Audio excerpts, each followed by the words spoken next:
Fala pessoal, estamos aqui agora com um pouquinho mais de estrutura para gravar o vídeo de Jobs em Marketing. Se vocês estão me seguindo no Instagram, vocês já viram que eu coloquei um pouquinho dessa conversa no último post, e eu vou agora dar um pouquinho mais de conteúdo para isso. Agora que eu tenho um pouquinho mais de estrutura, tem uma câmera ali, tem a TV, o computador funcionando, vamos lá. Beleza, é o seguinte, é um pouquinho do background. Tem muita gente que veio conversar comigo nesses últimos dias perguntando, putz, eu tô ou mudando de carreira, ou eu acabei de chegar num novo país, ou vim para a Europa, tô procurando me realocar, ou tô começando uma carreira, como é que eu faço para arranjar um job em marketing?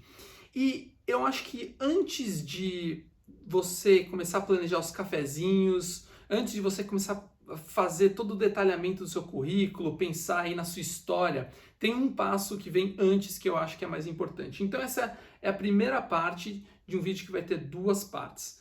E é para falar um pouquinho desse primeiro passo, que é o mapeamento da indústria. Então, eu acho que antes de você começar a pensar em currículos, tem que entender quais que são as posições que existem para você tentar aplicar para o marketing. Você sabe quais são essas posições, todas essas? Um pouquinho, acho que, do racional do porquê que você tem que fazer esse mapeamento da indústria e do mercado, é porque, você tem que entender que tem muitas possibilidades, eu acho, para você procurar uma oportunidade que talvez não seja as mais tradicionais ou as que estão mais em moda hoje em dia. Então esse é o primeiro ponto. O segundo é para entender quais as áreas que têm mais demanda hoje em dia. O terceiro, para entender quais as áreas que têm mais competição. Então, se você está indo para uma área que tem mais competição, você vai ter que se posicionar de um jeito diferente, trazer alguma coisa especial. E o quarto ponto, e talvez o mais importante, é entender quais de todas essas possibilidades que você colocou aí na mesa, quais que tem mais fit, quais que você se encaixa melhor, considerando as suas experiências, as suas habilidades e a sua personalidade. Eu vou começar agora, nesse próximo passo, dando um pouquinho do sabor, do desenho de como que, em geral, eu vejo o mapa da indústria independente do país. Eu acho que o primeiro ponto de partida é que existem, isso é só um começo, mas eu acho que existem três grandes tipos de áreas diferentes, né, de empresas diferentes.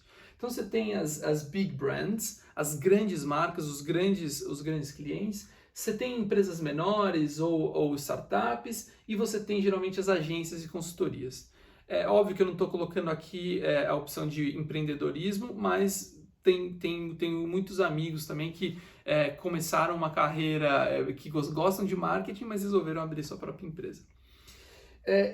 Focando nas grandes empresas e nas startups, geralmente você, dependendo da indústria e dependendo do estilo da empresa, o marketing vai ter funções diferentes dentro dessas empresas. Você tem algumas em que o marketing é uma função central, ou seja, ela é quase que a principal função da empresa. A empresa é a área de marketing, que é o caso, por exemplo, da Nike, da Havaianas, em que é o coração, é o coração dessas empresas e que faz as coisas girarem. O segundo tipo são as empresas em que o marketing, ela talvez não seja a mais importante, mas ela é uma das principais funções. Ela é uma função chave. Por exemplo, quando a gente pensa na Samsung ou no Itaú, em que você tem outras áreas muito importantes, você tem os engenheiros, óbvio, você tem o RH, mas o marketing é incrivelmente importante e é um ponto de diferenciação dessa empresa. E o último tipo de empresa são aquelas em que o marketing serve mais como uma função de suporte. Então, quando eu estou pensando aqui em empresas tipo a Petrobras, a GE, o marketing é importante, mas ela está ali um pouco mais no back office, para ajudar a criar uma reputação legal, para ajudar a vender empresas, mas talvez tenham outras áreas que sejam mais importantes.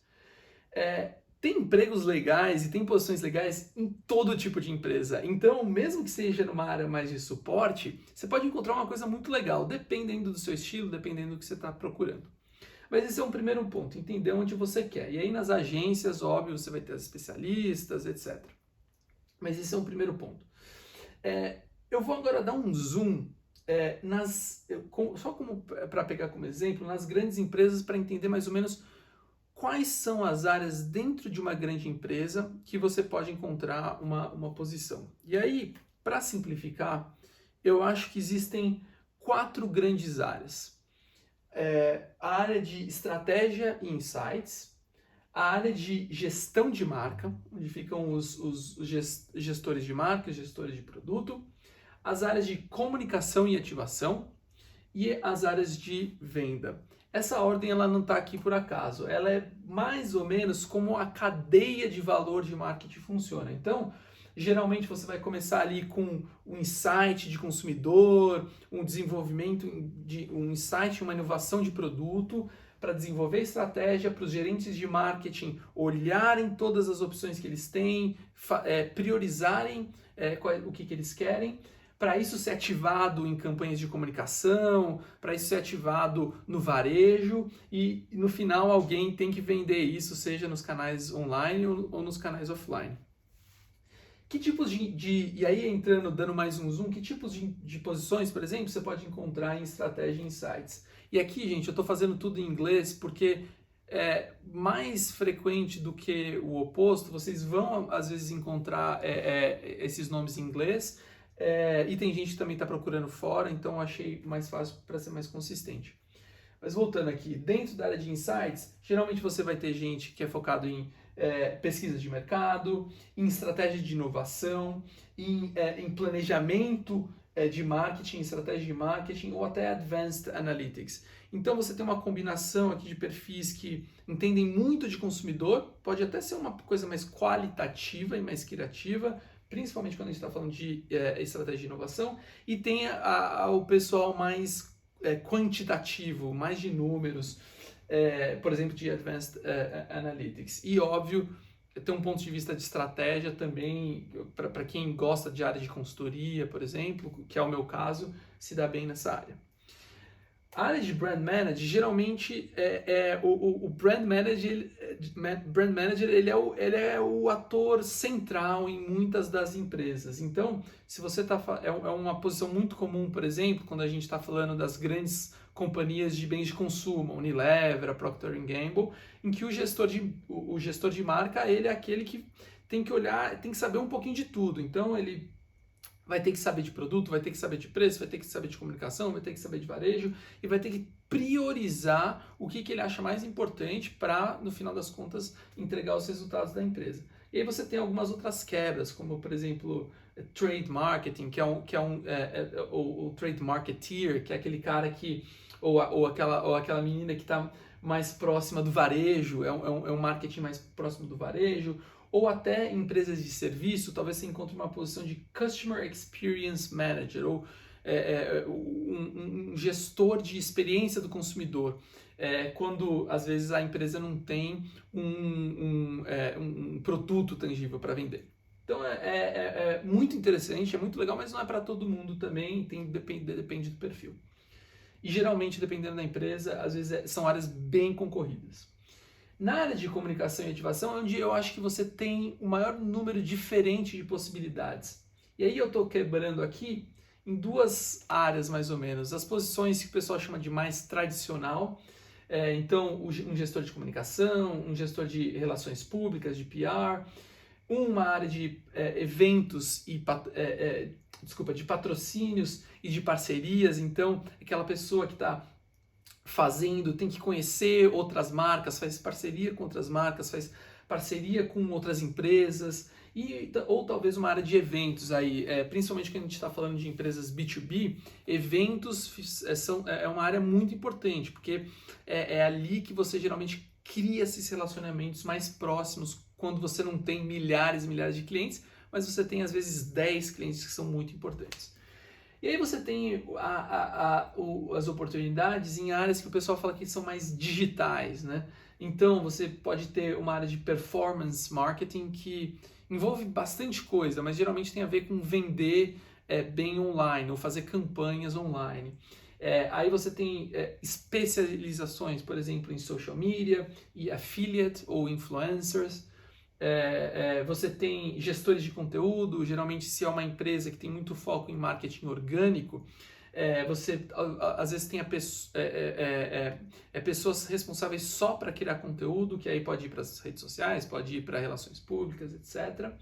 Aí você tem algumas coisas mais específicas, às vezes você encontra uma área de e-mail marketing, de programmatic, de search e SEO, que é basicamente Google, saber fazer Google bem, ou até uma área importante de CRM e Customer Loyalty, ou seja, que vai cuidar ali da base de clientes, como usar esses dados e criar campanhas de lealdade, programas de fidelidade. Então, tem bastante coisa.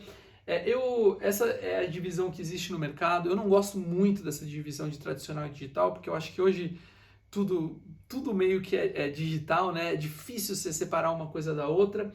Tenha isso em mente, mas é geralmente como as empresas estão dividindo.